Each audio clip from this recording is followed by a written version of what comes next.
This is a story of smoke and fumes.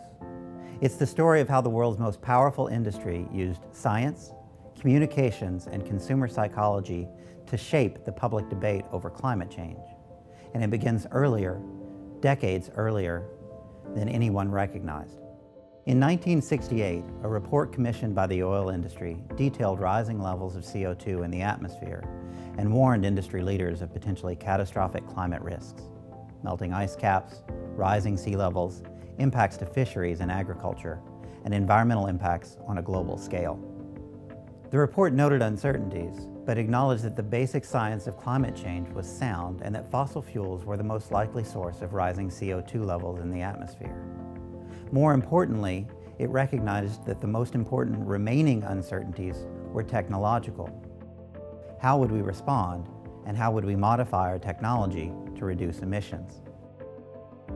This was 1968, so the question becomes, what led the industry to this point, and what did they do with the information once they had it? We trace the genesis of this report to a meeting of oil and gas industry executives in Los Angeles in 1946. Faced with growing public concern about air pollution, the industry embarked on what would become a well-funded, carefully coordinated, multi-decade enterprise of funding scientific research and using that research to promote public skepticism of environmental regulations the industry considered hasty, costly, and potentially unnecessary. It named the enterprise the Smoke and Fumes Committee.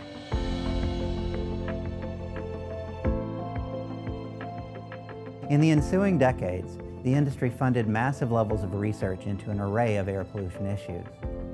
By the 1950s, at the latest, climate change was one of those issues. This shouldn't be surprising. Oil's business is carbon. Where to find it, how it moves for the environment, what happens to it on the way. They developed early and unparalleled expertise in geology and paleoclimates, in sea level rise, and the relationship between atmospheric CO2 and global temperatures, expertise in hurricanes, their causes, and their consequences. So when the climate debate began in earnest, there was no other industry on the planet as equipped or as motivated to understand that debate and to shape it. We began with three questions. What did they know? When did they know it? And what did they do about it? What we found is this: they knew a great deal.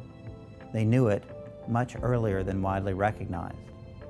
And our findings add to the growing body of evidence that what they did with that information, for much longer than previously recognized, was work to actively undermine the public's confidence in climate science and in the need for climate action. But don't take our word for it. Explore these documents for yourself and see how the industry collaborated to confuse the public, to promote scientific theories that disagreed with its own best information, and to block action on the most important challenge of our time or any time: the challenge of confronting global climate change.